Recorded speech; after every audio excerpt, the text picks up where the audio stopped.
going on, everybody? Welcome to another episode of Axioms on Trial. This one's going to be really, really awesome. Cease, do you want to kind of introduce what we're going to do today? Yes. So I'm really excited about this one. I've been wanting to do this for a while. We're going to go over one of Inspiring Philosophy's videos about science and quantum mechanics and quantum physics. And my brother is back on the show. He was our first guest ever, and one of my favorite people. And we're having him back to sort of go over some of the mistakes that Inspiring Philosophy makes in the context of these things. So I'm super excited to see what he has to say. Yeah, so this will kind of be an episode where we might do a series of these. Hopefully we get David back on, be respectful of his time. Obviously, I'm sure he's busy with a lot of stuff, but hopefully we get a little series going here where we can dissect some of these videos. Inspiring Philosophy might be the main focus for some of them. He's brave enough to put these kind of things out there, and if any other theist is, we want to just kind of analyze these things from a perspective of somebody in the field, and just kind of get their opinions on it and pass that kind of on to the audience and see what they think about that as well. I'll go ahead and just bring David on. And David, I know you've probably been asked this a lot every time you come on, but just since we're getting some new followers and things like that, why don't you explain for anyone who hasn't seen the first episode, what you do and what your background is? Well, first of all, hey guys, it's good to be back. Yeah. Hey, thank you for coming.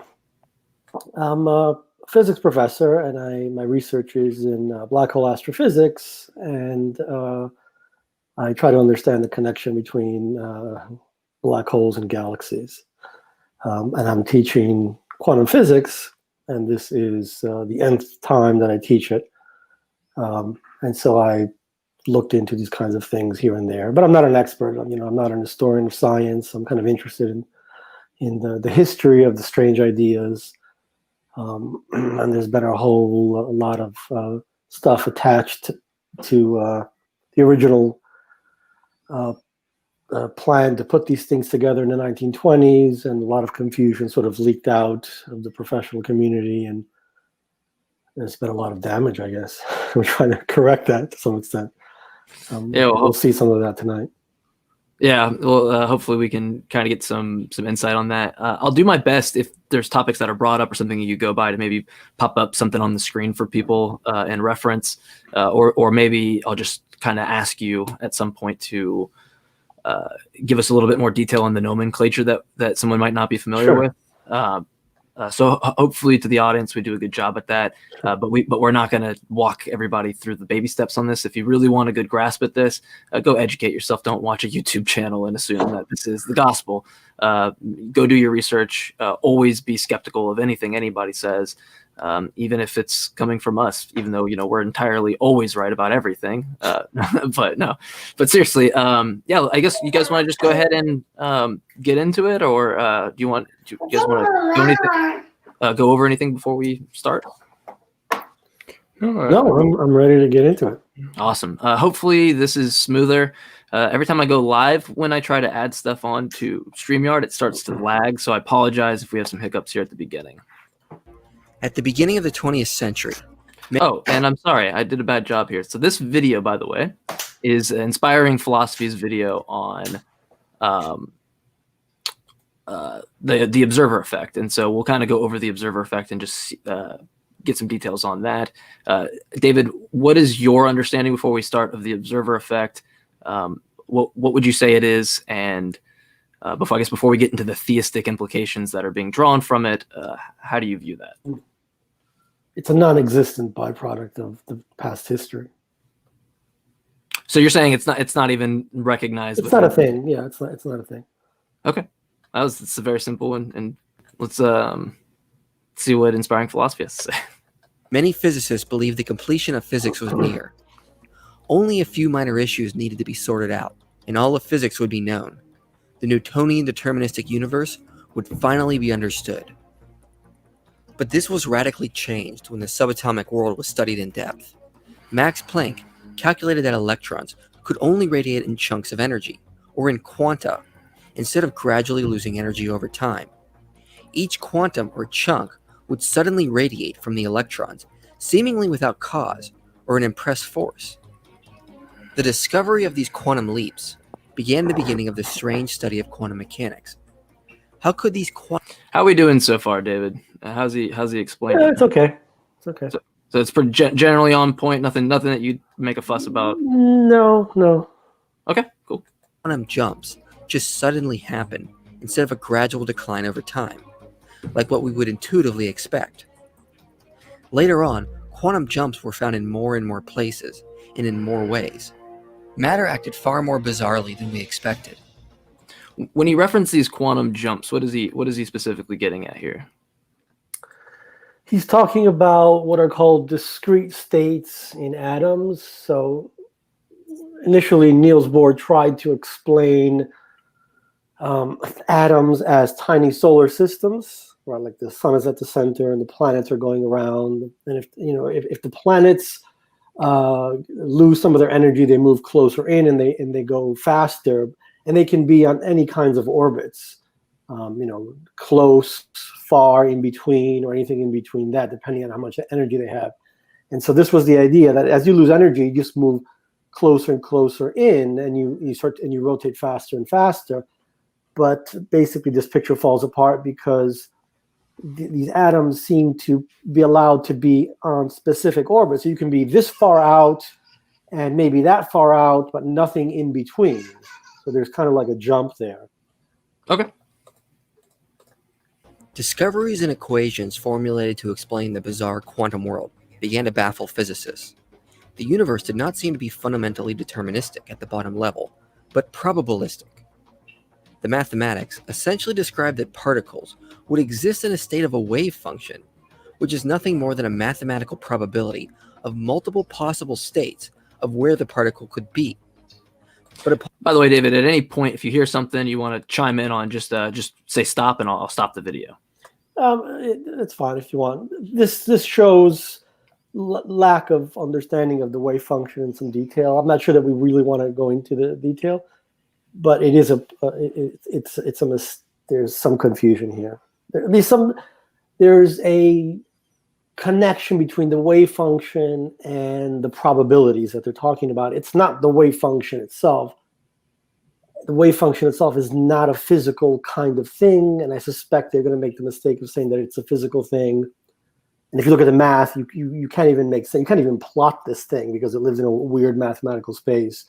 And the probability, instead, is something you can handle, you can plot it. There's nothing strange about it. It's called what's called a real function.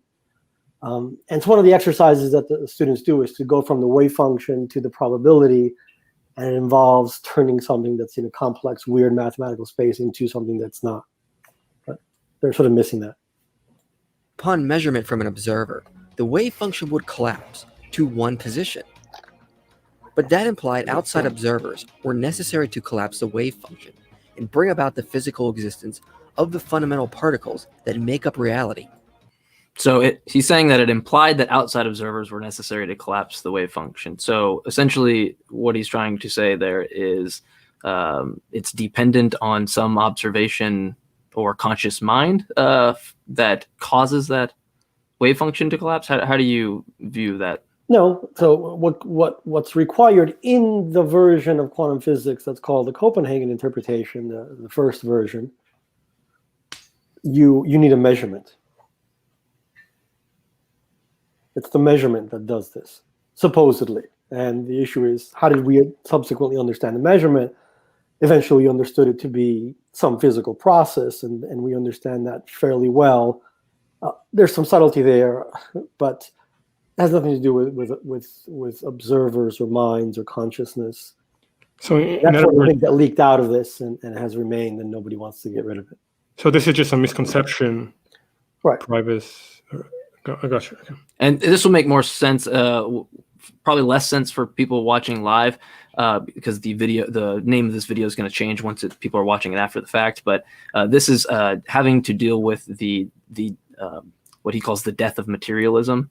So at the beginning, I talked about the observer effect and the measurement problem. Made a mistake. We're actually in reference to these things in reference to undermining materialism. So that's more so the topic. If you're watching this after the fact, you see that in the title of the video. But for those watching right now, it's kind of what we're going over. Which many scientists philosophically could not accept. How could outside observers be responsible for the actual result and the collapse of the particle, instead of us simply observing nature to see how it behaves on its own? How could the most fundamental particles of nature be dependent on our observations, instead of just acting independently? The famous double-slit experiment reveals how odd the rules of quantum mechanics are. Physicists were interested if particles acted like waves or little balls of matter. Using a single slit and double slit experiment, we can determine how they behave. For comparison, when balls are shot through a single slit, they would create a single band on the other side where they land. And when they are shot through a double slit, they would reveal two bands on the other side. All right, so what he's talking about here, if I'm correct, is he's going over like the interference pattern that's created, right? Right, the necessity for a wave description of particles, right? This is sort of the origin of that. And so the beginning of quantum physics is you need a wave-like object. Let's find the wave-like object, and let's find the equation that gets us that wave-like object. And that's the beginning of quantum physics. That's the Schrodinger equation. Okay. And this is the reasons for that. Sure. I have a question from someone in here, and maybe we can kind of sneak this in real fast before we press play. We have someone that wanted to ask if you believe in the many worlds interpretation, or what interpretation you accept. I don't believe in anything. I don't like that term. I can tell you what's attractive about the many worlds interpretation, and for one, it doesn't have any of the issues that we're discussing here tonight. Sure. And arguably the most attractive thing about the many worlds interpretation is that it's nothing more than the Schrodinger equation. And one of the things that's never mentioned there is that in all these other interpretations or versions, in these other versions, you have to get rid of many worlds. That's a strange kind of thing that's usually not brought up. So that's an important thing to point out. Maybe saying it like that gives you a sense of why the many worlds is simpler, because you don't get rid of the many worlds in the many worlds interpretation, whereas you have to do that in all the other versions of quantum theory. So the many worlds are there naturally. But when we say the wave function is a collection of many possible positions, that's really in some sense, the many worlds all there in the function, and you have to get rid of them by doing an experiment and collapsing the wave, and that's the problem. That's very interesting, actually, because I do think that's kind of, especially for like laymen or anybody that would look into it, they're definitely gonna kind of jump to a position that's probably not reflective of what's actually being said. Right. I mean, this idea that the many worlds, you need to do a lot of work to try to convince people that there's something to it. You don't do any work in that framework. That's what's attractive about it. And Gotcha. People don't realize that these many worlds, you have to do a lot of work in other theories. Here we are hearing all of these different things about what happens. It's basically about getting rid of all these other worlds. The mind has to come into play, right? Consciousness. You have to do an experiment. Is it the physical environment? You have to get rid of these many worlds. That's what this is all about. Awesome. Well, hopefully that answers your question, Mark. We're going to go ahead and continue. When a wave goes through a single slit, it would reveal a wave-like pattern with intensity in the middle. And when several waves go through a double slit, they interfere with each other, creating an interference pattern. So shooting particles through a double slit should reveal if they act like waves or particles. In various double slit experiments, particles were fired through a single slit, and the results revealed that particles were acting like waves. The particles go through both slits, and the wave-like properties interfere with each other, causing an interference pattern. However, something strange happened when we tried to shoot one particle at a time. This way, multiple particles with wave-like properties cannot interfere with each other. Even so, when one particle was fired at a time, we still observed an interference pattern. The interesting thing that is happening is each particle is arriving at a specific spot on the back screen, meaning they seem to be acting like little bits of matter, not as waves of energy. However, after several particles are fired individually, an interference pattern starts to emerge. But how could that be if they are going through individually and not interfering with each other? So how could that be? How would you answer what he's saying there? We just look at the experimental evidence and you see that it's an interference pattern. So the particle that you're aware of, that you're playing around with and that you're firing through the double slits must be interacting with another particle. And particles are waves, and so you'll see an interference pattern build up. That's the many worlds interpretation. The conclusion was reached. Each particle goes through not as a wave of energy, but as a wave of potentialities, a wave of all the possible paths it could take. Okay, so interferes with its... I just wanted to point out, here is what you need to start doing. You need to start doing all sorts of gymnastics to, again, this is what's one of the features in favor of the many worlds interpretation. You don't have to start doing all this kind of mental gymnastics to try to explain what's going on here. It's just what I said in the many worlds. Now, I don't want to give the impression that that's really the best explanation. When you go deeper in the many worlds, there are issues that I get stuck at some point in trying to understand probabilities, and people will say, look, that's not a problem because of this, and I don't quite understand how that comes about, how it gets resolved. But all of the stuff that you're going to start to see now, I suspect, is a feature of this getting rid of many worlds and having this one outcome. This is what they have to do. You'll start to hear weird words, potentialities, and things like that. Sure. Cease, do you have any questions or anything you want to say before we go on? No, I guess I'm wondering, so outside of the many worlds, is he describing the other versions correctly? Yeah, he's describing, I think he's really working with the Copenhagen interpretation. I see. And that's the one that's the one where you have the measurement problem, and you want to resolve that with conscious minds, right? And there are other versions of quantum theory where you don't have these kinds of issues, and you don't have any collapse. There are other versions like the many worlds, but there are one universe versions, and there's the many worlds version. And this is the one where you need to collapse the wave, and you want to do it with consciousness. I'm curious to see how he thinks any of this debunks materialism.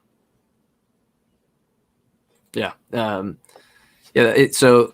I was going to say, I know we are 4 minutes, and I do apologize to people like, why are you stopping? Why do this? This is, an analysis of the things that he's saying. But yeah, I'm, like he said, I'm very interested once we get to the actual arguments here for it.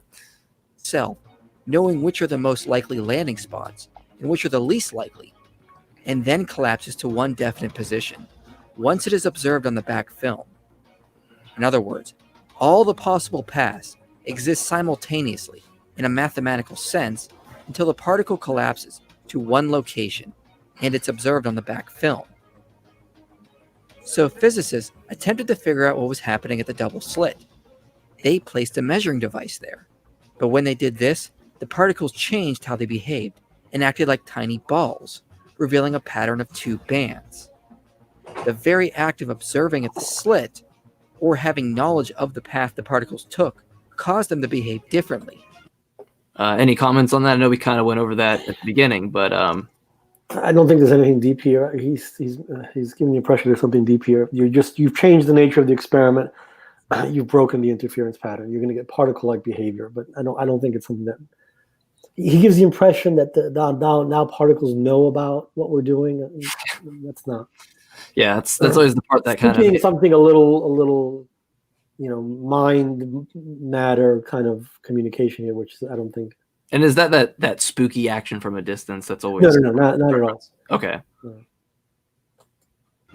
What we chose to measure, whether to check to find out which slit they went through, or check to see which pattern they formed on the back film, determines the way the particles act and behave. Thus, physicists inferred nothing was physically certain until an observer made a measurement. This was the same conclusion we saw with the formulation of the Schrödinger equation. To better explain this, in the quantum enigma, Bruce Rosenblum and Fred Kuttner explained with a simple scenario representing what is Are you familiar with those guys? Not really, no. Yeah, I just was curious. actually happening. If we were to take an electron and isolate it in the superposition of two boxes and open one box, the electron would collapse in either one or the other. So if you don't see it in one, it will definitely exist in the other. However, if you were to take another pair of boxes and open them both simultaneously, the electron would come out of both as a spread out wave. It would display the wave of potentialities as an actual spread out wave. Oh, Every YouTube video has like 20 ads nowadays. yeah. I was like, Well, well, there's part of the video. I'm like, what's going on? Who's Doug Collins? all right. Well, he didn't care apparently. So Like what we saw with the double slit experiment when we do not place a measuring device to observe one slit. The key to understanding what is happening is that matter doesn't exist as a wave of energy prior to observation. is that statement true from your perspective, or matter doesn't exist as a wave of energy? That doesn't mean anything anyway. So I'm not sure what it. Sure. I'm not sure what it means. What it would mean to matter to exist as a wave of energy. Yeah. So it's just a But as a confusion. I mean, a wave is something that obeys the wave equation. Electromagnetic waves have energy. Particles have energy. It's a mixture of concepts. wave of mathematical potentialities. The waviness in a region is the probability of finding the object in a particular place. We must be careful. The waviness is not the probability of the object being in a particular place. There is a crucial difference here. The object was not there before you found it there. In other words, prior to measurement, experimental results and the mathematical formalism implies there is no physical particle there. Measurement causes the wave function, the mathematical probability, to collapse and reveal the physical particle, but nothing was physically there prior to measurement. As Heisenberg said, in the experiments about atomic events, we have to do with things and facts, the phenomena that are just as real as any phenomena in daily life. But the atoms and elementary particles themselves are not real. They form a world of potentialities or possibilities rather than one of things or facts. The conception of objective reality of the elementary particles has thus evaporated, not into the cloud of some obscure new reality concept, but into the transparent clarity of a mathematics that represents no longer the behavior of particles, but rather our knowledge of this behavior. Many suggested this may only be the case with really small particles, but later experiments only demonstrated the same results with atoms and even larger clumps of atoms. When Anton Zellinger was asked where the limit was, his reply was budget. All of matter is governed by the strange rules of quantum mechanics. Even though decoherence produces the appearance of the classical world, the rules of quantum mechanics would still apply at the fundamental level for all of matter. Decades ago, when this was first discovered, many scientists could not handle the philosophical implications. It just seemed too bizarre to be true. Many physicists like Niels Bohr ignored the... So you talked about earlier when these things kind of got leaked out. Is there anything here that's relevant to kind of say in regards of what he's saying here? Well, if you pay attention to Heisenberg's statements, you start to get a hint of the cult-like nature of the community at the time. And this was, when you start to, Bohr used to pull Heisenberg into rooms and force him to stay there all night so that he could get on the same page with him in terms of how they needed to, what was the philosophy behind the idea, how people needed to interpret these things. And, Bohr had this idea that the quantum world was separate from the macroscopic or classical world, and there was some dividing line, but it was never really stated where that line was. And so what they're saying in the video correctly is that line has been shown has been extended further and further towards the macroscopic objects, and there doesn't seem to be any line. And people like Einstein and Schrodinger said, look, we're all made of atoms. If atoms behave like this, so do we. It wasn't that there was some weird philosophical implications that they just said, look, you can't divide the world up like this. this doesn't make any sense. And it was very cult-like. We have students for generations went through school learning quantum mechanics and learning to not ask certain kinds of questions, which was very strange. I had students saying, I know we're not supposed to ask this kind of question, and that seems like a very strange thing. But Yeah. I want to give a shout out to T-Jump. I just saw him in the comment section. Yeah, he's exposing me for not using ad block, man. I'm a man of capitalism. No, I'm just kidding. I'm really looking forward to eventually in the future, you David and T-Jump sitting down and having a conversation about some of these things and like both of your moral worldviews and where you differ. Because I think that would be an interesting conversation. So yeah, definitely. All right. The philosophical implications and encourage the practical approach to quantum mechanics. In other words, do not worry about the philosophical problems, just focus on the fact that it works. But some, like Einstein and Schrödinger, were deeply troubled by the results of quantum mechanics. So in 1935, Einstein and two of his colleagues came up with a thought experiment to debunk quantum mechanics. They proposed if you placed two particles in a joint superposition and then separated them with a great distance, an observation of one would instantly affect the other, which Einstein called a spooky action at a distance. The point was that information between the two could not travel faster than the speed of light. So there must be some sort of undiscovered hidden variable that was actually causing the strange results of quantum mechanics, and not observation itself. That matter acted independent of observation, and only appeared to be observation dependent from our perspective. However, in the 1960s, John Bell began to explore this thought experiment and proposed an inequality. If this inequality was shown to be false, then the local hidden variable theories would be falsified, and matter would be dependent on observation. This was put to experimental test in 1982 by Alan Aspect, and the results confirmed Bell's predictions. Bell's inequality was violated. This confirmed. Do you have any comments on what he's saying here? Basically, it's correct. I'm not sure he wrote a conclusion there about matter or something, which didn't make sense. I saw it briefly, but basically, the conclusion of all of this was that the particles must be in superpositions, that their features are not determined and fixed, but they do behave according to this weird idea of superpositions. All right. Cease, have we heard anything yet about like are you still a materialist, or are you kind of shaken out of your boots yet? I mean, yeah, I'm just waiting to see where he's going with this. I haven't heard one thing about how any of this is a problem for materialism. Yeah, I'm just like patiently waiting for an actual point. Yeah, well, hopefully we get there. We're halfway through. I mean, are all his videos like this?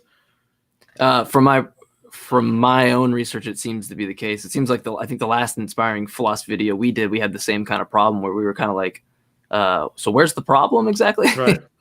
I think that where they're headed with this is that ultimately you need a mind to solve the remaining problems. Mm-hmm. As in, it's contingent upon it, like it just this overarching mind in some like idealistic or dualistic kind of fashion, or I don't know. Let's see. He's like, I'm not the one that believes in this. From what quantum mechanics was telling us.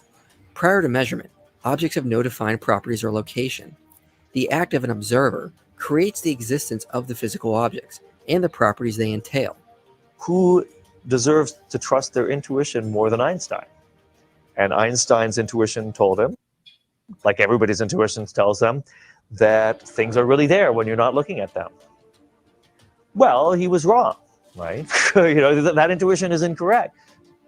To avoid this, many like John Bell propose the existence of non-local hidden variables and the existence of Leggett's inequality. However, in 2007, they were also falsified, this time by Anton Zellinger and his team. Then in 2013, the last testable loophole was closed, showing there are no classes left of testable hidden variables. The collapse of the wave function and the existence of physical particles clearly must depend on the observer, not on some unknown hidden variable somewhere in nature. So recent experiments led by a group at the University of Vienna, Austria, provide the most compelling evidence yet that there is no objective reality beyond what we observe. So it's really the observation that creates the reality. What they found is that Leggett's inequality is violated as well as Bell's. Even if you allow for instantaneous influences, quantum measurements do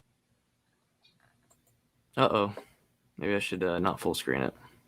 not fit with the idea of an objective reality. So he's saying quantum measurements do not fit with the idea of objective reality. Yeah. What We were talking about whether or not theories where things have fixed properties are allowed, and all of the analysis that they invoked there was the path that people took to understand that, in fact, that's not right. So Einstein was wrong in that respect.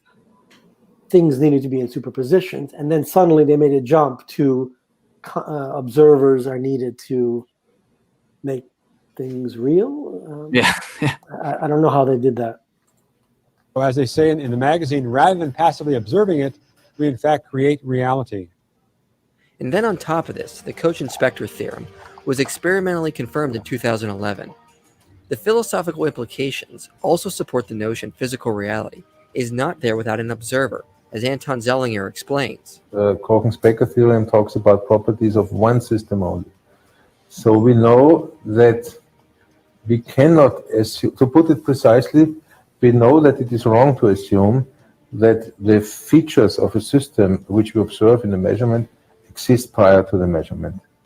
Not always, I mean in certain cases. So in a sense, what we perceive as reality now depends on our earlier decision what to measure, which is a very, very deep message about the nature of reality and about our role in the universe. We are not just passive observers. In other words, the Cauchy-Spector theorem confirms the notion of reality is dependent on observation. You can't separate observers from reality, like the idea of watching nature play out on a stage. Our actions now very much determine the results, especially the collapse of the wave function and the existence of particles in their physical form. This only correlates with the conclusions of this study, which shows objectivity, determinism, There might be a and point that we independence can make at this combined are incompatible with Sure. So what Zellinger, who's a serious scholar, he just pointed out that all he's saying is that superposition is the full description of the system prior to the measurement. He's not talking about observation. But they want to use this transition to a fixed state, like, where is the particle? You acknowledge that it's in the superposition, this weird state of potentialities, if you will. And then after a measurement is conducted, which is a physical thing, then the particle ends up being found at a specific location, and that's where it is. And they want to say that this now makes it real. Now it's physical, unlike the state of before that it was in before. But particles that end up in a fixed state of some property, in this case its position, can be in a superposition of another characteristic. And so it's kind of strange that they want to claim that this is now a real particle when it could have a fixed position or a fixed some other property, like its color or some other property, not like color, but something that involves a subatomic scale, but be in a superposition of other properties, like have some other abstract property where it could be a superposition of having this value, like spin up or spin down, all at the same time. And so it's not really a resolution. It's not that it becomes real in some sense. That particle that has a fixed property of one kind is in a superposition of another property. And so it's not, you're in the same place. You're in the same place. Right. The uncertainty principle is actually telling you that kind of thing. When a particle is at a specific location, there's nothing about it that's known in terms of its momentum. So when you want to fix one quantity, that's a way of directly seeing that there's another quantity that's completely unfixed. Right. So there are uncertainty principles. There are a couple uncertainty relations that give us a sense of this. If you want to fix one thing, there's something else that's completely undetermined. Sure. So I don't see that they're really resolving the issue of reality. You still have superpositions of other characteristics. If, from my perspective, which is someone who's not, versed in really quantum physics, let alone just physics in general, but other than programming, like, things with physics, but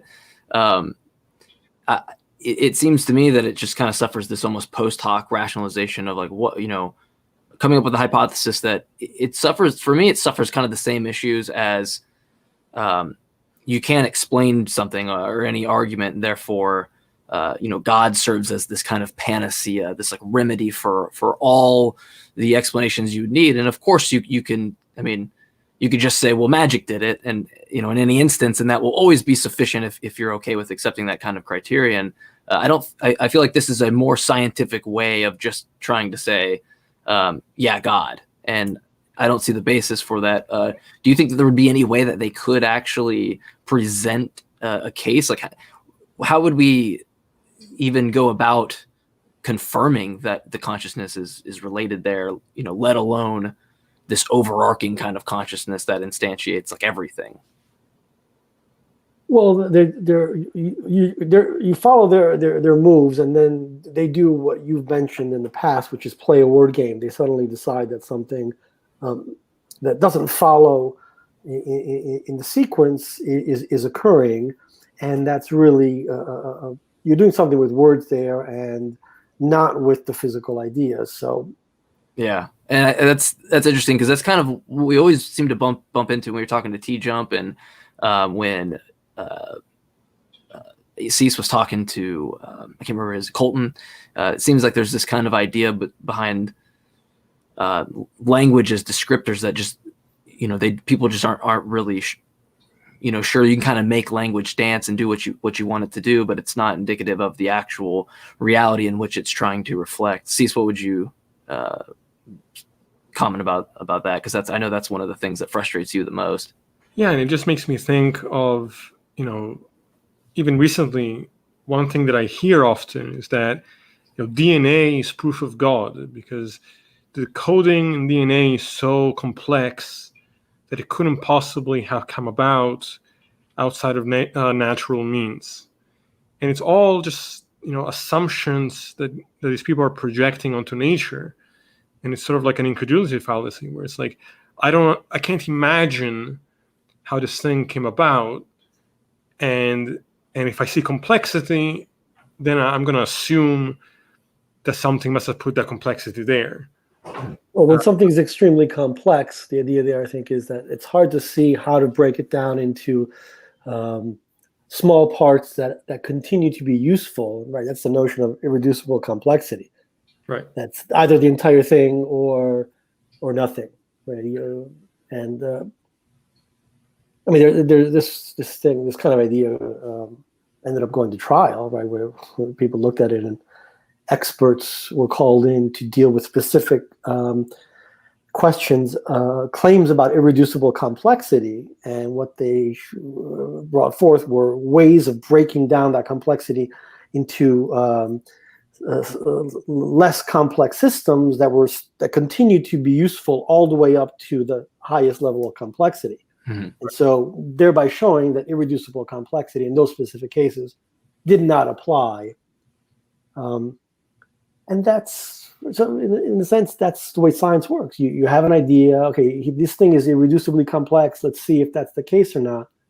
But I think you're right, that people have trouble being able to break very complicated systems down and see how they can be useful at lesser stages of complexity. Yeah. Or confusing the language which you use to describe. Well, in that case, then you're just being dishonest, right? Yeah, exactly. And that's kind of where it comes to me, is like you can kind of disguise that within the language that we use. And there's some of that as well, right? Yeah. So far, we've played 12 minutes and 27 seconds of this video, and I'm yet to see him comment on materialism and how any of this undermines it. Sure. I don't even know if I've heard the word materialism. I get where he's going and the things that he's inferring, especially after, I think, the 9th minute. But yeah, I don't even. we'll kind of see how the language dances as we go. Any theory about the universe, and not only with quantum mechanics, but with classical approaches as well. In other words, you can't have a universe that is objective, deterministic, and also independent from observers, as we once thought. All the data has confirmed this through multiple experiments. That's a pretty bold claim. I know I'm stopping it right away, but I mean, he's basically saying that this is a fact, is he not? Yeah, it doesn't. But with classical approaches as well. In other words, you can't have a universe that is objective, deterministic, and also independent from observers, as we once thought. All the data has confirmed this. It kind of puts a whole new thought process on if the tree falls in the forest, doesn't it? Right? I mean, it's a whole new level of that. Through multiple experiments, that reality is dependent on observers. Yeah. So, David, what you're saying, if I'm understanding correctly, is that what he just claimed here is false, right? Yeah, it doesn't follow from what he's saying. I mean, he should be. If he wants to understand the measurement problem, he needs to deal with the physics of the measurement problem, and that brings us into decoherence, which I've mentioned in the past. Yeah. And there's a detailed mathematical theory behind that. Yeah, I mean, there's still issues that need to be resolved, but Sure. You're just ignoring that and saying, "Oh, there's no decoherence here, or there's just a conscious observer that does this." You're ignoring a whole field of science, a whole subfield of quantum physics called decoherence. Yeah, and if anybody hasn't, go back. It's our first episode. You'll see how far we've come in terms of our production, especially. But I think I screen recorded that episode and then had to cut it out and put it on, and because we didn't have the paid version. So shout out to Pasta Mike. But anyway, let's go ahead and continue. Observers. Whether it is the interaction-free experiments, Cheshire Cat experiments, delayed choice quantum eraser experiments with subatomic particles or even atoms, or even non-local delayed choice quantum eraser experiments, where the measuring devices were separated by several kilometers. All this has led to the conclusion that physical reality is dependent on there being an observer to collapse the wave function. Could you briefly kind of explain the is it delayed quantum choice eraser? Is that right? Yeah, if I even remember what this was. There was a professor at my university who was a pioneer in this. Mm-hmm. What were these kinds of things? I don't really remember, but there were ways of I think there were ways of trying to get around the weirdness of quantum physics, and the weirdness of quantum physics was really sort of brought out right in your face as a result of these experiments. Yeah, like from what I've read, it's I think just like kind of the Wikipedia aspect of it. It's like if a photo, here, you know what? I'll just look it up right here. I got it up on the tab. If a photon manifests itself as though it had come by a single path to the detector, then common sense, which was Wheeler and others' challenge, says that it must have entered the double slit as a particle. No, there's an interference pattern that's generated after the fact. I don't remember how this works, but it's just confirming the weirdness of quantum physics. Now, as we said earlier, many have suggested and still attempt to say this is only true of the quantum world, but not the macro world. Pragmatically, this is true, but it doesn't change the fact that everything is built on atoms, the very particles that are dependent on observation. Thus, the fundamental nature of reality is dependent on observation. Second, the reason we do not see the results is because atoms are so tiny that their probability spread is so small we would never notice a change. Also, there are decoherence effects, as we explained in this video. And finally, even with these facts, we still have observed quantum effects with macro objects, if they are isolated from decoherence. In 2009, physicists at the University of California demonstrated quantum entanglement between two aluminum chips, big enough to be seen by the naked eye. In 2010, the largest object ever put in a quantum superposition was a small metal paddle, which was demonstrated to be in motion and motionless at the same time. We've actually seen this numerous times, so you cannot separate the quantum world from the macro world. As Anton Zellinger said, the only limit is budget. Others have opted to save the classical world with different interpretations. But we've critiqued these in other videos, and have shown they are either not complete or entirely ad hoc in their attempts to get around these implications. I find that very ironic. Yeah, should I continue, or anything you want to add to what he's I saying? just want to say they're correct about this idea of that the line between what people thought initially was the divided quantum with classical just keeps moving up, and the systems get bigger and bigger. That's absolutely true, but it doesn't. None of the rest of the stuff follows from that. Implications. So what about Niels Bohr's approach? That the wave function is not real, but it's just a mathematical tool which represents our lack of knowledge about the system.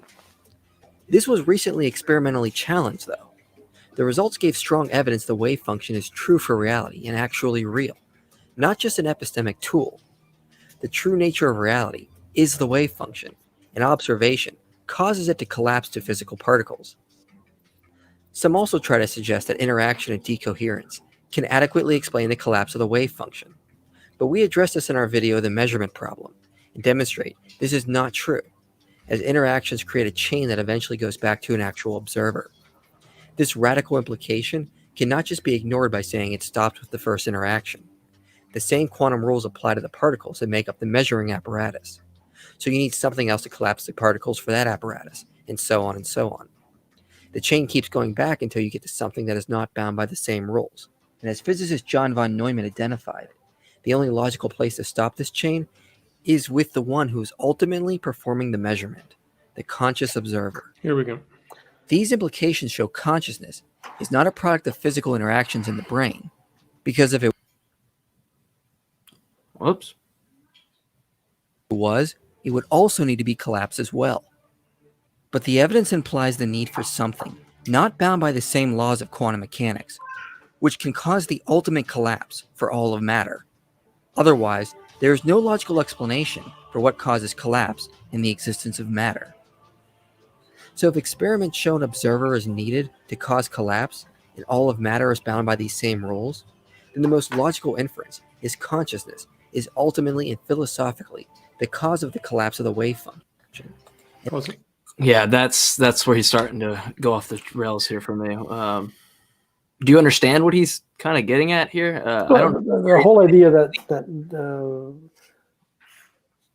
what part is classical? The classical world is really made of atoms, and it's all quantum. These were the arguments of Einstein and Schrodinger, and ultimately of Everett, who put together the many worlds interpretation. And so mathematically, when you do that, you just have the many worlds. There's no problem. There's no problem of collapse. There's no measurement problem there.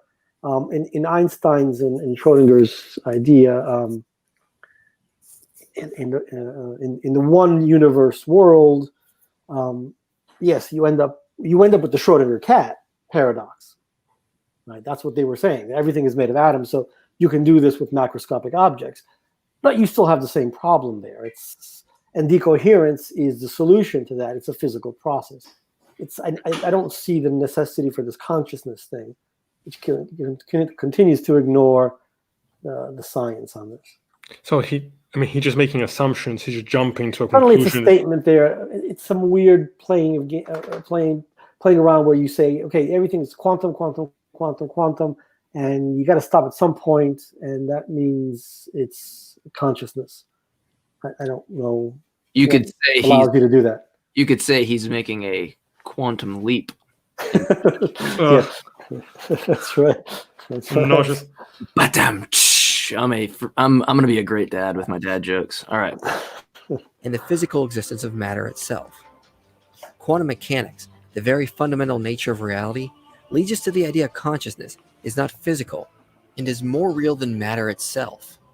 what does it mean? The evidence infers there What is more real than matter itself is a really hard sandwich to eat from my perspective.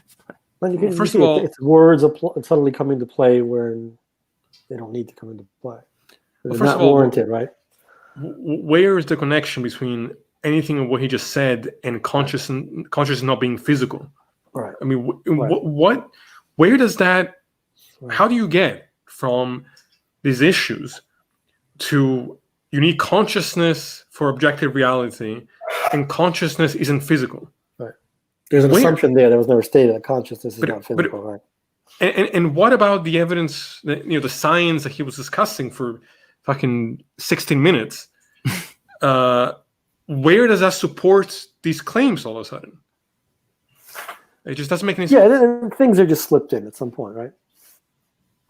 Yeah, and that kind of goes back to what I'm saying with the. Well, I found that funny that he said everything else is an ad hoc rationalization, but it's worse than that, because usually, at least how do I say this? When someone's trying to give an explanation or connect the dots, you can do so incorrectly, but at least you can see the rationale, in connecting those dots. Yeah. Here, it's like you go from one thing to an entirely different concept without any kind of. Well, it goes to that kind of the incredulity that you were talking about, where it's if you had this hypothesis of like saying, well, if this is, if my hypothesis about this is true, we'd expect to see, this X, Y, and Z. But it seems that rather he's saying nothing can account for this data except for the solution I'm offering, which is one of incredulity, to say that I'm essentially unwilling to accept any other option, and that this idea of like an overarching mind or observation, I guess it's a God that never blinks or whatever, is the only solution to the problem. But I could just equally posit that you could get the same concept in a within pantheism, right? That it's just a fundamental part of everything being connected, or I just don't see how anybody else couldn't take the same kind of evidence and then have an underdetermined conclusion from it the same way.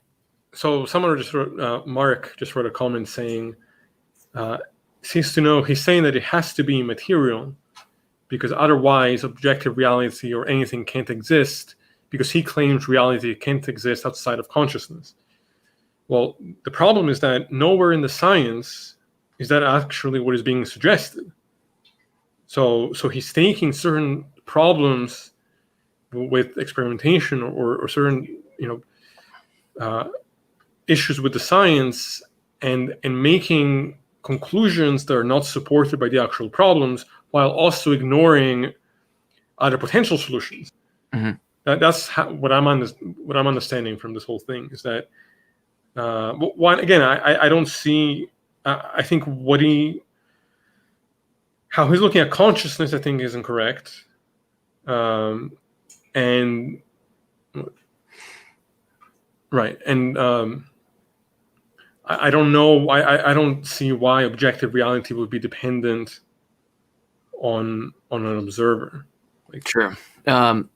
I think it's funny too that Ethan says, has J. Michael C's become Christians yet? Actually, watching this video, it proved that Jesus rose from the dead for me. So I'm full on Christian after this interpretation of quantum physics. So I think it's the only logical conclusion you could draw after watching this video, that Christianity is true. I don't see how, like, you couldn't convince me otherwise. It's the only solution that fits. It's kind of the same argument I feel like he's using, but where in all the science he just talked about is the idea that the mind has to be immaterial? I mean, where? The question that comes up in my mind is I'm wondering, did this person honestly want to explore the ideas and try to come to some conclusion, or was he more along the lines of trying to tire us out with a bunch of technical stuff and then slip in some ideas? Right? That's sort of. Yeah, I mean, I think that's a pretty good theory there, because of the fact that we are 16 minutes and 35 seconds before we kind of got into his conclusions about it. If I wasn't mistaken, that's like 85 to 90% of it just being kind of fed with that information before he actually drew a conclusion to it. But David, sorry, I was going to say, answer this comment, because Mark replied by saying, that inspiring philosophy thinks the mind is immaterial because the particle doesn't exist until it's observed. And we're not saying this is Mark's opinion. Mark is just Right. Mark is trying to clarify what he is saying. Okay, so a particle that doesn't exist is mathematically described by a function which has a value 0 everywhere. That's not the description of the particle before it's observed. It's a very specific kind of mathematical thing, and it's not the wave function equals 0. So what does that mean? The particle it doesn't exist. A particle that doesn't exist doesn't have a probability of being found anywhere, and that means its wave function is 0. It has some very specific mathematical properties. In fact, we explore them in quantum physics. You have a relationship. The energy is 0. You get a wave function that's 0. The particle doesn't exist. The wave function doesn't exist. If the wave function is 0, the particle doesn't exist. There's no probability of finding it. In this case, there's a real probability. In these examples, there's a real probability of finding the particle. Therefore, the wave function is not 0, and there's clearly a probability of finding it, and the particle in some sense exists. Then you play the game there with, what do you mean by, you can say you're confused, or it doesn't make sense to say the particle is everywhere at one moment in time. We've explored that. Yeah. But to say the particle doesn't exist isn't compatible with that mathematical description. So that conclusion is incompatible, number one. And number two, again, why would that mean that therefore the mind is immaterial? Why couldn't consciousness still be deterministic or be of a material substance and still observe the particle into existence, even if that was somehow... You've identified that this video is a collection of non sequiturs, right? Right, exactly. Yeah, it kind of, so the way I relate this to, because this isn't definitely not my field of study, I'm sure the viewers can tell, but my thing's more involved in biology or programming, and the way I look at it is it's kind of like, it seems like that error, and hopefully I don't fail at making this analogy, but it's kind of like that we look at homologies in evolution and say, well, actually I could point to an Australian mole rat and a North American mole rat, and we could point out that they're actually not homologous, that they're actually analogous, and that they've evolved in independent environments with very similar kind of homologous, or what you would think would be homologous structures, right? But it's like you're positing this idea that evolution must be false because of this, but ignoring the fact that we have things like molecular homology that shows these differences, like a cat's forelimb being more related to, or I'm sorry, a bat's wing being more related to a cat's forelimb than of a bird's wing, and that these kind of things on the surface could make you get this impression. If you're willing to make this just absolutely nonsensical jump. Our limbs are all made of the same kinds of structures, and that's a strange thing. If you want to create structures that are specifically for humans, cats, and so on, we all have the same kinds of structures. Yeah. Sorry, go ahead, Steve. So the next comment, he says, he would say the mind can't be material because it can't exist outside of being observed. So what observes it cannot be material. I don't really understand what that means. Again, I don't think the physics is saying that things only come into existence after being observed. We're talking about determining features of these things and measuring aspects of these things, not that you want an exact quantity. You measure that quantity, you'll get that exact quantity, but other quantities won't be exact. Yeah, but that's superposition. But it's an entirely different thing than talking about reality and existence.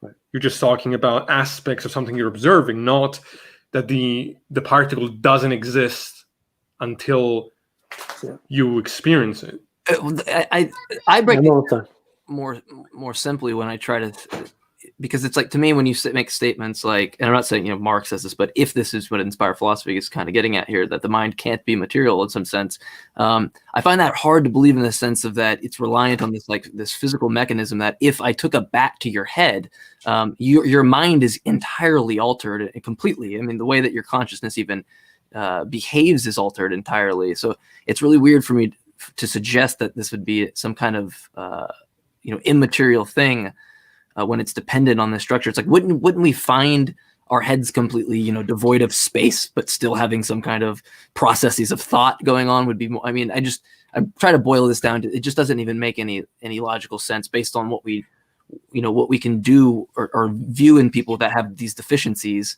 and their mind, their state of mind is entirely altered because of these physical abnormalities. And you would have to explain the mind-body problem.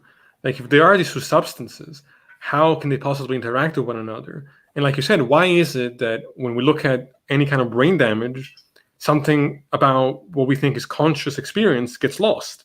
Mm-hmm. If one was independent of the other, then there would be no problem there. Like we wouldn't see Alzheimer's. There would be no connection between what could happen to the physical brain and what would happen to the conscious experience, because they would be independent. So the dualism there, it doesn't make any sense in light of the evidence and what we know about consciousness. Yeah, it's kind of that whole dualistic approach to me is kind of like that. I want my cake and I want to eat it too, in regards to physicalism and idealism, right? It's like you really want this immaterial process that's reliant upon these physical mechanics because it's inconvenient otherwise, right? Because I mean, you basically have to side with the obvious of that there are these physical components that make up. I mean, I know me and you share a different perspective in physicalism. I'm more of a reductionist, but it just seems strange to me. But anyway, we'll continue the end of this video. Guys, I just wanted a heads up that I really had put aside an hour to go through this. Okay. My daughter's clamoring and so on. So.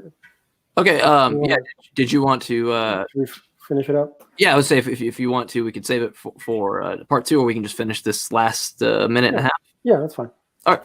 There is no escape. We have to face the reality that the physical makeup of space-time is dependent on conscious observers.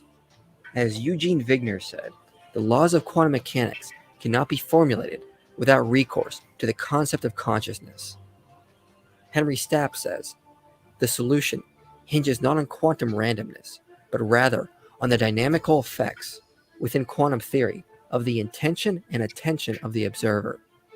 Stephen Barr says, human beings are observers, and perhaps the only observers. This fact clearly has potentially huge implications for the question of whether the human mind is entirely reducible to physics and mathematics. The very fundamental nature of matter implies consciousness is not a product of it, but that the opposite is true. Physical matter is a product of consciousness, thus leading to an idealistic or dualistic approach to reality. The physical universe is a product of mind, and the very fundamental pieces of reality require an observer. The old view of materialism is inadequate in fitting the data. There are simply no hidden variables and no interpretation of quantum mechanics that cannot account for the data without being ad hoc. Reality is dependent on conscious observers. That's ironic. As Nobel Prize winner Eugene Wigner said, while a number of philosophical ideas may be logically consistent with present quantum mechanics, materialism. All right. Yeah, as soon as you say materialism fails. So Did they respond to that? Yeah, respond to that real fast, and we can let you get going. I know you got one. Well, they're just now going sort of on just piling it on, right? But these things didn't emerge from the analysis. Right. So it's just Eugene Wigner was a smart guy, and he, I think, for about an hour or so said something about consciousness, and then took it back, and he's been penalized ever since. I don't know the details of the story, but he was a very smart guy. Yeah. I don't think he was. I think it's probably a joke. Actually, maybe we should look at the history. Maybe he said these things as a joke, or maybe he thought about it for a little bit. But it was early days, late 20s, 1930 or something like that. He was saying these things. So based on your education, or based on your understanding, you would say that this isn't these claims aren't sufficient to warrant his conclusion? No, not at all. I mean, they didn't even show that they followed from the premises, right? Right. Yeah, I'd agree. And I think he has it the other way around. It's not the mind that gives rise to the physical reality. If anything, it's the other way around. It's the physical reality that gives rise to the mind. It's always strange when the videos are full of quotations from people, even authority figures, where they're trying to convince you of something. want to come up with a good idea. You don't want to, listen to what people say, one-line quotations. People. It's always suspect when you see that kind of thing. Right? Also, you got to see the quote in context. Right, in context. Larger... If you pull out these things out of context, right? Yeah. I like the kind of, I think it's Matt Dillahunty or someone. I saw a clip of someone that's just like telling him, like, well, Kant said this. He's like, well, Captain Kirk said, what does God need in space? And as someone who loves Star Trek, I thought that was great. But it's just kind of this weird appeal to what somebody says. Someone said. If you're going to appeal, like at least appeal to what the consensus is, that actually deals with these types of topics. David, I appreciate it. Is there anything that you want to say before we sign out or cease, or you guys? I'm pretty much good. Thank you guys, and keep doing what you're doing. Yeah, we'll have you back to debunk another one of his confused videos soon. Okay. Yeah. And I want to make apologies to Pasta Mike. We ran out of time. We were trying to fit you on, man, but every time it seemed to we just don't have enough time for you. So apologies to Pasta Mike. I do want to respond to two comments here though that I just saw. If that's okay with you. Yeah, profess. Can you kick me out in the meantime? Yeah. Yeah, you can go ahead and sign out whenever you're. Okay. Right. Yeah. Thank you guys. Thank you. Here, hold on. Spartan Theology asks, who are the best dualist philosophers that you guys have read, or who do you think represents or presents the best case for an immaterial mind? You can answer the first, and I'll respond.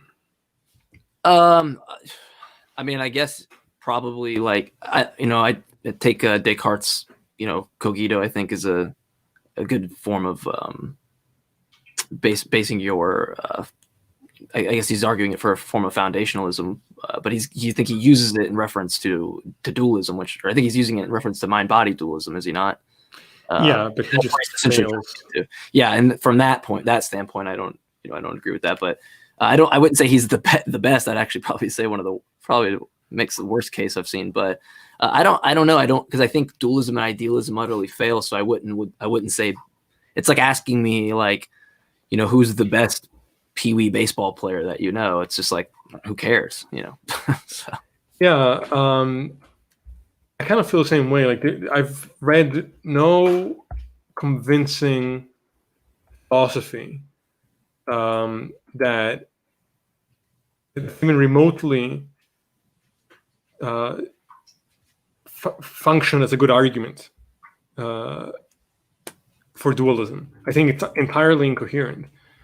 Now, yeah, I acknowledge that. I think, for example, someone like Nagel, in his paper, "What's it like to be a bat?" does a good job of showing how physicalism is limited in what it can describe, but that doesn't suggest, therefore, that dualism is a more complete picture.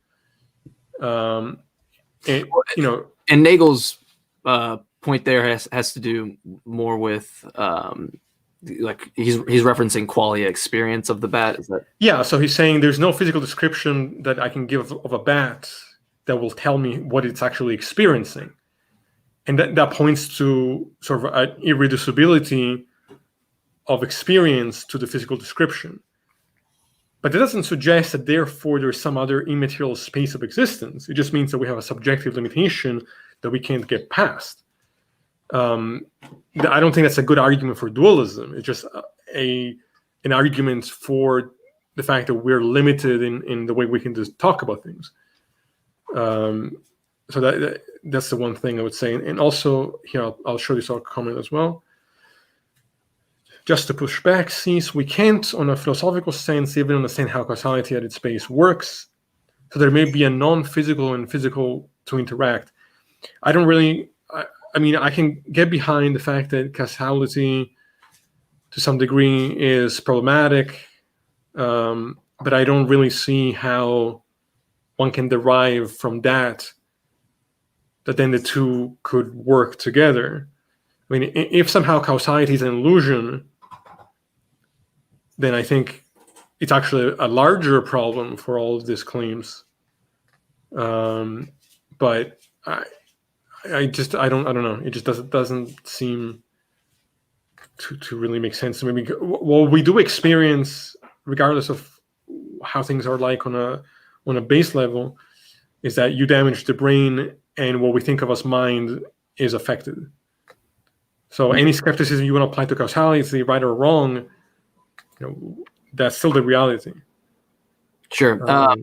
Yeah, and Spartan says, if you like, it sounds like if you ask a Christian, they can't name one atheist philosopher. That's not a bad sign at all. If a theist didn't know an atheist philosopher, I wouldn't fault them for that. But me naming Descartes is not me saying I don't know dualist philosophers or people that advocate. Yeah, right. It's not even just that. I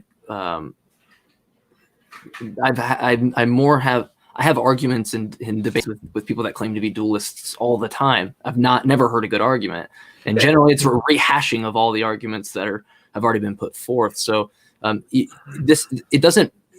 You can give me these arguments for it, and that's fine. But like, I want a demonstration of really anything that you're going to claim in that aspect. If you cannot separate that from imagination, then it's useless to me. So, and there are atheists who are dualists. So it's not so much not being able to, point out philosophers that have had these arguments, both on the theistic and the atheistic side. I mean, even someone like Descartes, that people think that his whole thing was to prove God. I actually think that he was doing the exact opposite. I think he was, again, I could be wrong. This is just my interpretation from either he was incredibly inconsistent and contradictory, or he was actually setting up a framework to criticize religion later on down the line when it wasn't illegal to criticize it. Because in fact, the church banned his writings later on in life, or later on in time, because they felt like the first half of his philosophy was actually creating a context in which one could apply skepticism to undermine the certainty of religious claims. Mm-hmm. But then, the second part of his philosophy, he sort of very hastily and sloppily puts together a really bad argument to then say, well, all these things I just said don't really matter because God won't lie to us. So we, God, we can prove God through geometry and concepts as such. Sure. Yeah. And what's funny to me, because like, and I have it right here, but I think it's on Discourse of Method and Meditations on First Philosophy. Someone asked here, he said, was Descartes a dualist? Thought he simply questioned physical reality and acknowledged doubted his existence. I'm pretty sure that's how he gets to his arguments for mind-body dualism. Is it not? I mean, that's at least my interpretation of it. He's definitely a dualist, and that's how he approaches it. And then you get to people in phenomenology later on down the line that actually take an entirely different approach. Someone like Merleau-Ponty, for example, who's a phenomenologist, who says that actually the starting point is not just mind and thought, but all those things are secondary to the fact of acting upon the world. And so it's not that it's thought that's a starting point, but it's the sort of the physical capacity to impact the reality that you're a part of. Yeah, but he I think he goes into like the whole pineal gland thing, right? It's kind of like the Descartes does that. Oh yeah, okay. I'm sorry. I think I missed that. But yeah, it seems like it's kind of like he references like the seat of the mind or something of that nature, right? Which now we know is, the pineal gland secretes melatonin. It's responsible for production of melatonin. So it's so you look in these things and a lot of where these, not to be ironic, but a lot of where these arguments are seated, right? They fail in the aspect of what we know in emerging sciences. So I just don't.